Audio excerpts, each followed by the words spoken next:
Kaikki on lähtenyt siitä, että mulla on aina ollut ilo ja halu tehdä käsitöitä ja askartelua. Ja se on ollut aina osa mun elämääni. En edes muista sellaista aikaa, että en olisi tehnyt mitään. Mulla oli edellisessä työpaikassa ihana esimies, joka valoi uskoa muhun joka päivä ja mun osaamiseen ja mun taitoihin. Ja hän antoi mulle sellaisen väylän nähdä sitten myös omaan itseeni, että usko itseesi.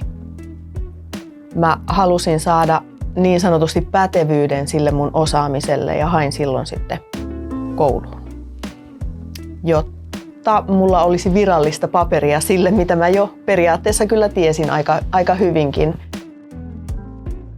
En mä tiedä, että tästä tulee mun ammatti ennen kuin vasta puoli vuotta sitten. Mä oon aina haaveillut siitä, tai siis pitkään olen haaveillut. Suunnitelmia on ollut monta kertaa. Aina ei ollut sitten esimerkiksi taloudellista mahdollisuutta tai sitä omaa uskallusta lähteä sitten siihen yrittäjyyteen ja kokeilla sitä. Silloin kouluaikoina mä olen Sedussa kun olin, niin päättänyt tämän firman nimen. Se oli silloin kuvitteellinen yritys. Käsityöaskarteluliike kyllä silloinkin. Ja mä asun tossa ihan lähellä. Ja mä sanoin mun miehelle silloin, että jos mulla ikinä on kauppa, niin se tulee olemaan tässä. Ja silloin puoli vuotta sitten mä näin, kun Jenni ilmoitti, että se laittaa tässä hetkeksi pelin poikki, niin että mä tiesin, että tää tila vapautuu. Niin silloin mä päätin, että se on nyt tai ei koskaan. Mä oon ollut samantyylisessä kaupassa ennemmin töissä, niin mä tiesin, mitä mä haluan. Jo kuitenkin, että tiesin tuotevalikoiman, mitä mä tänne haluan esimerkiksi. Ja tiesin jo kanavia, mitä kautta niitä hankkia. Enemmän oli sitten kaikki yrittäjyyteen liittyvät jutut, mitä mun piti miettiä. Ja kirjanpitäjät ja kaikki muut tällaiset niin sanotusti viralliset jutut, niin niissä oli enemmän sitten mulle työtä. Tavaran ostaminen on aina helppoa. Mä tykkään seurata trendejä ja katsoa, mihinkä käsityö- ja askarteluala muuttuu jatkuvasti ja se koko ajan muuttaa muotoaan, tulee taas joku uusi juttu. Niin kyllä mä yritän olla niin kuin ajan tasalla sen suhteen, esimerkiksi niihin ensi vuoden kurssisuunnitelmiin, että mä pystyn nappaamaan jonkun sellaisen jutun, mistä tulee se seuraava uusi juttu. Insta, Pinterest, ne on ne yleisimmät kanavat, mitä mun tulee ainakin seurattua. Ja niissä tulee paljon uusia juttuja aina ja uusia kikkoja vanhoihin. Some on osa mun markkinointia sitten kuitenkin, että sillä saavuttaa niin paljon seuraajia. Ja nykyään on ihana, kun jaetaan, linkitetään, kommentoidaan, niin sillä on ollut suuri merkitys ainakin mun somekäyttäytymisessä. Lähtikö se tekemään somea sitten ihan suoraan, että tämä on markkinointikanava, vai lähtikö se johonkin jostakin muusta? Mikä se oli se sun sysäys sitten? Se on kuitenkin, että yrityksen saaminen muiden tietoisuuteen. Se on varmaan se ensimmäinen lähtökohta, mikä siinä kuitenkin oli. Ja sen nyt saa sitten parhaiten siihen, että mä näytän siihen, mitä täällä tehdään, mitä mulla täällä on. Uniikki tuote. Ja mä tuotteistan sen niin kuin esimerkiksi mun kurssit. Samanlaisia kursseja ei ole. Samantyylisiä kursseja on, mutta samanlaisia kursseja ei ole muualla. Ja sillä mä haluan erottautuakin sitten valtavirrasta ja yritän etsiä jotain uutta. Mä koen, että mun kohderyhmäni on todennäköisesti hyvin pitkälti samanlainen kuin minäkin olen. Kiinnostus askartelua ja käsityötä kohtaan. Mun mielestä ne molemmat alat on niin laajoja, että siinä löytyy vaihtelua kyllä joka puolelle. Mitä sä koet, että mikä on semmoinen tärkein ominaisuus tässä työssä? Asiantuntevuus. Joo. Se kehittyy ajan kanssa.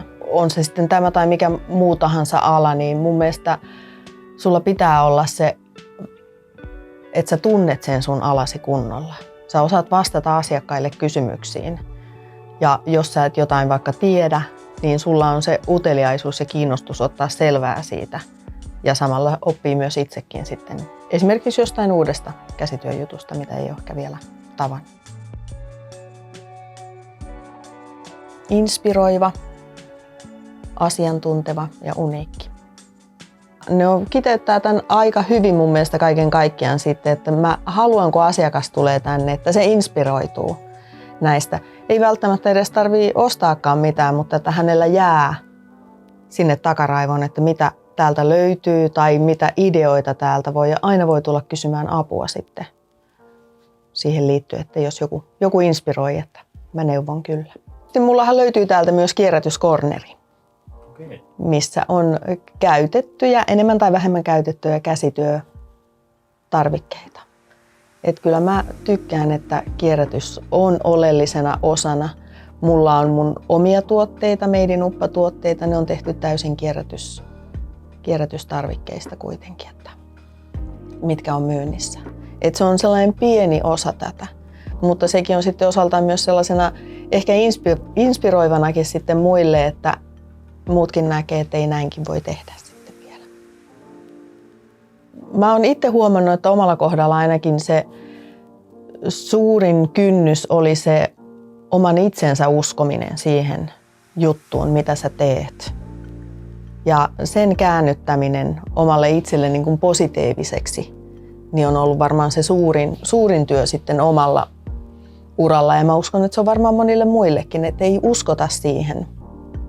Mä oon ollut aina kyllä varma mun tekemisestäni, mutta mä oon osannut myös vähätellä niitä hirveän paljon. Eli sen kääntäminen siihen positiiviseen, että musta on siihen ja mä onnistun ja tää on hyvä juttu. Niin se vaatii aika paljon töitä. No entäs sitten, mitä vinkkejä antaisit henkilöille tekstili-, vaatetus-, muotialalla, graafisen suunnittelun alalla, jotka haluaisi kehittää osaamistaan ja edetä urallaan? Ehkä taas edelleen se itsensä uskominen. Luottaa siihen, että se juttu, mitä sä teet, se tulee toimimaan. Kuunnella neuvoja. Kuunnella arvosteluita, rakentavaa kritiikkiä, ihan kaikkea, että pitääkö siitä omasta jutusta muuttaa jotain. Mutta pääosin se, että uskoa siihen omaan tekemiseen. Ajatella ehkä vähän, että onko jotain erilaista, mitä mä voin tähän lisätä, millä mä erotun sitten tällä tuotteella muista. Että markkinoitakin kannattaa tarkkailla ja selvitellä, että onko vastaavaa, onko paljon vastaavaa ja kuinka siitä pystyisi sitten erottautumaan. Koulussa olemisen aika oli ehkä parasta sellaista. Siellä oli samanhenkisten ihmisten kanssa, jotka halusivat tehdä itse. Mä olin silloin siellä käsi- ja taideteollisuusoppilaitoksessa, niin kaikki haluavat sitä samaa kuitenkin ja haluavat kehittyä siinä omassa tulevassa ammatissaan sitten. Niin mä uskon, että se on sellainen oikein hyvä väylä sille ja pääsee vähän niin kuin niitä omia ajatuksia peilaamaan muiden kanssa sitten siinä samalla. Mä myös uskon siihen hyvään asiakaspalveluun ja asiantuntevuuteen, mikä mulla on tätä alaa kohtaan. Että mä uskon, että se on yksi merkittävä tekijä kanssa. Paljon niitä pieniä tapahtumia, mitkä on vienyt eteenpäin mua koko ajan. Antanut mulle itselle uskoa siitä, että mä olen hyvä tässä ja mä osaan tämän ja tämä tulee toimimaan. Se on ehkä se suurin, mitä itselle voi, että mun pitää itseni käännyttää siihen uskoon, että kaikki tulee onnistumaan. Mä elän mun unelmaani. No. Mä teen viikossa 80 tuntia töitä ja mä nautin joka minuutista kuitenkin. Että paljon tää vaatii töitä, mutta paljon se myös mulle antaa. Miten sä kuvaisit itsesi? Mikä sä olet? Missä sä olet? Mä olen kokopäiväinen askartelun ja käsityön ammatti.